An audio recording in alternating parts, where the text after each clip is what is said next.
Assalamualaikum warahmatullahi wabarakatuh. Kami dari kelompok 6 akan mempresentasikan mengenai supervisi pendidikan yang beranggotakan saya sendiri Anissa Wulan Fauzia dan rekan saya Rahmadila Baby Milenia dan juga saya Rizka Mania. Yang pertama, saya akan membahas apa sih supervisi pendidikan? Supervisi pendidikan adalah suatu aktivitas pembinaan yang direncanakan untuk membantu para guru dan pegawai sekolah lainnya dalam melakukan pekerjaan mereka secara efektif, yaitu berupa dorongan, bimbingan, dan kesempatan bagi pertumbuhan keahlian dan kecakapan guru-guru, seperti bimbingan dalam usaha, pelaksanaan pembaharuan dalam pendidikan dan pengajaran, pemilihan alat-alat pelajaran, dan metode-metode mengajar yang lebih baik. Cara-cara menilai yang sistematis terhadap fase seluruh proses pengajaran dan sebagainya. Yang kedua ada tujuan supervisi pendidikan. Apa sih tujuan supervisi pendidikan? Tujuan supervisi pendidikan adalah untuk mengembangkan situasi belajar mengajar yang lebih baik dengan cara membantu guru-guru dalam meningkatkan kinerjanya dalam rangka pembentukan pribadi anak secara maksimal dan membantu kepala sekolah dan guru untuk memahami tujuan pendidikan yang sebenarnya dan peranan sekolah dalam merealisasikan tujuan tersebut.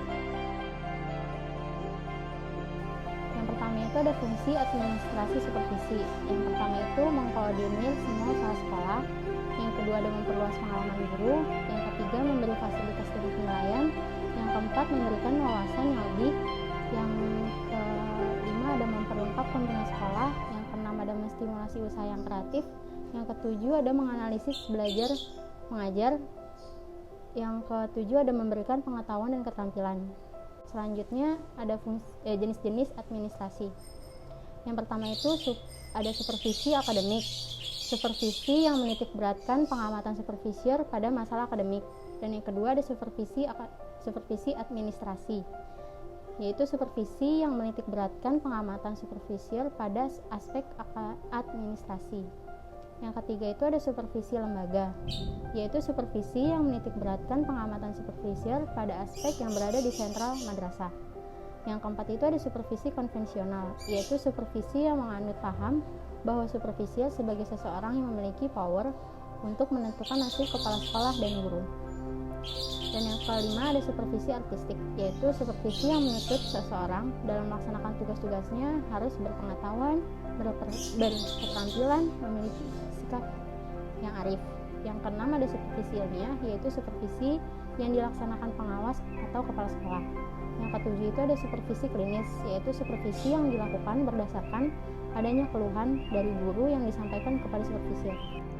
Selanjutnya, saya akan menjelaskan tentang prinsip-prinsip supervisi pendidikan, yaitu terdapat prinsip ilmiah, prinsip demokratis, prinsip kerjasama, dan prinsip konstruktif dan kreatif.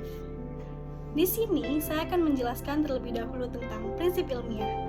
Prinsip ilmiah mengandung ciri-ciri, yaitu yang pertama, kegiatan supervisi dilaksanakan berdasarkan data objektif yang diperoleh dalam kenyataan pelaksanaan proses belajar mengajar. Yang kedua, untuk memperoleh data diterapkan alat perekam data seperti observasi, percakapan, dan alat perekam. Yang ketiga, setiap kegiatan supervisi dilaksanakan secara sistematis dan terencana. Yang kedua, saya akan menjelaskan tentang prinsip demokratis. Servis dan bantuan yang diberikan kepada guru berdasarkan hubungan kemanusiaan yang akrab dan kehangatan sehingga guru-guru merasa aman dalam mengembangkan tugasnya. Demokratis ini mengandung makna menjunjung tinggi harga diri dan martabat guru, bukan berdasarkan atasan ataupun bawahan. Yang ketiga, ada prinsip kerjasama, yaitu untuk mengembangkan usaha bersama atau menurut istilah supervisi yaitu sharing of idea atau sharing of experience, yaitu memberi support, mendorong stimulus guru sehingga mereka merasa tumbuh bersama. Yang keempat, ada prinsip konstruktif dan kreatif. Setiap guru akan merasa termotivasi dalam mengembangkan potensi kreativitas kalau supervisi mampu menciptakan suasana kerja yang menyenangkan, bukan melalui cara-cara yang menakutkan. Selanjutnya, saya akan menjelaskan pendekatan supervisi pendidikan. Yang pertama itu ada pendekatan direktif. Pendekatan ini dilakukan secara tidak langsung. Supervisor memberikan arahan langsung, sudah tentu pengaruh perilaku supervisor lebih dominan. Pendekatan direktif ini berdasarkan pada pemahaman terhadap psikologis behavioritis. Prinsip behaviorisme ialah bahwa segala perbuatan berasal dari refleks, yaitu respon terhadap stimulus.